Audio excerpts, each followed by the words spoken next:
अगर आपके घर में एलपीजी सिलेंडर आता है तो ये खबर आपके लिए बेहद ज़रूरी है। 16 अगस्त की डेडलाइन करीब है और एलपीजी ई केवाईसी नहीं कराई तो सब्सिडी वाले सिलेंडर की सुविधा प्रभावित हो सकती है। तो आखिर ई केवाईसी कैसे होगी, किसे कराना ज़रूरी है और डेडलाइन के बाद क्या असर पड़ेगा, इस वीडियो में जानिए पूरी जानकारी। नमस्कार, मैं प्रिया श्रीवास्तव और आप देख रहे हैं न्यूज़ 18।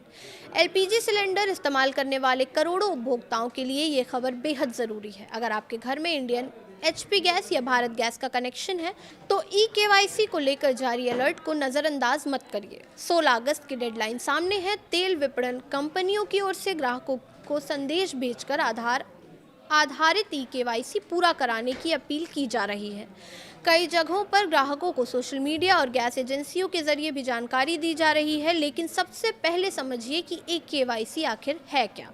ई केवाईसी यानी इलेक्ट्रॉनिक तरीके से ग्राहक की पहचान का सत्यापन। एलपीजी कनेक्शन को आधार से प्रमाणित करने की प्रक्रिया के जरिए ये सुनिश्चित किया जाता है कि कनेक्शन सही उपभोक्ता के नाम पर है और सरकारी सब्सिडी का लाभ पात्र व्यक्ति तक पहुंच रहा है। एचपीसीएल की आधिकारिक जानकारी के मुताबिक एलपीजी खाते के लिए आधार प्रमाणीकरण सब्सिडी प्राप्त करने की प्रक्रिया से जुड़ा है और ग्राहकों को खुद भी आधार प्रमाणीकरण पूरा करने की सुविधा दी गई है। यहाँ एक ज़रूरी बात समझना बेहद ज़रूरी है। रिपोर्ट्स के मुताबिक डेडलाइन चूकने पर घरेलू दर पर एलपीजी मिलने की सुविधा या सब्सिडी प्रभावित हो सकती है, यानी उपभोक्ता को सिलेंडर के लिए सामान्य घरेलू कीमत के बजाय ज़्यादा कीमत चुकानी पड़ सकती है। इसलिए आखिरी तारीख का इंतज़ार करना समझदारी नहीं होगी। अब सवाल कि ई केवाईसी कैसे करें। अगर आप इंडियन ग्राहक हैं तो इंडियन ऑयल की डिजिटल सेवाओं के जरिए प्रक्रिया पूरी की जा सकती है। ज़रूरत पड़ने पर अपने एलपीजी वितरक से संपर्क करके या डिलीवरी के समय भी सत्यापन कराया जा सकता है। एचपी गैस के ग्राहकों के लिए भी ऑनलाइन आधार प्रमाणीकरण की सुविधा उपलब्ध है। एचपीसीएल के मुताबिक उपभोक्ता पोर्टल के जरिए खुद आधार प्रमाणीकरण कर सकते हैं। वहीं भारत गैस की आधिकारिक वेबसाइट पर एलपीजी सेवाओं के तहत ये जांचने की सुविधा भी दी गई है कि आपके लिए केवाईसी ज़रूरी है या नहीं।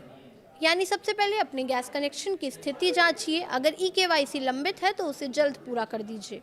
और यहाँ एक और ज़रूरी बात, केवाईसी को लेकर किसी अनजान लिंक, फ़ोन कॉल या संदेश के झांसे में ना आए। आधार, बैंक खाते या ओटीपी से जुड़ी जानकारी किसी अनधिकृत व्यक्ति के साथ साझा ना करें। प्रक्रिया के लिए अपनी गैस कंपनी की आधिकारिक वेबसाइट, ऐप या अधिकृत वितरक का ही इस्तेमाल करें। अब बात करते हैं एलपीजी सिलेंडर की कीमतों की। आपके दिए आंकड़ों के मुताबिक 14.2 किलो के घरेलू सिलेंडर की कीमत दिल्ली में 942, कोलकाता में 968 रुपये, मुंबई में 941.50 रुपये और चेन्नई में 957.50 रुपये बताई गई है। हालांकि सिलेंडर की कीमतें समय और स्थान के हिसाब से बदल सकती हैं, इसलिए भुगतान से पहले अपने क्षेत्र की मौजूदा कीमत जरूर जांच लें। वहीं प्रधानमंत्री उज्ज्वला योजना के पात्र लाभार्थियों को सरकार की ओर से निर्धारित सब्सिडी का लाभ मिलता है। इसलिए ऐसे उपभोक्ताओं के लिए ई केवाईसी और आधार प्रमाणीकरण खास तौर पर महत्वपूर्ण हो सकता है। और एक बात, एक ही घर में एक से ज़्यादा एलपीजी कनेक्शन रखना नियमों के तहत अनुमत नहीं है। एचपीसीएल की आधिकारिक जानकारी के अनुसार एक परिवार के पास एक ही एलपीजी कनेक्शन होना चाहिए और संदिग्ध डुप्लीकेट कनेक्शन की पहचान की जाती है। तो कुल मिलाकर तस्वीर साफ है।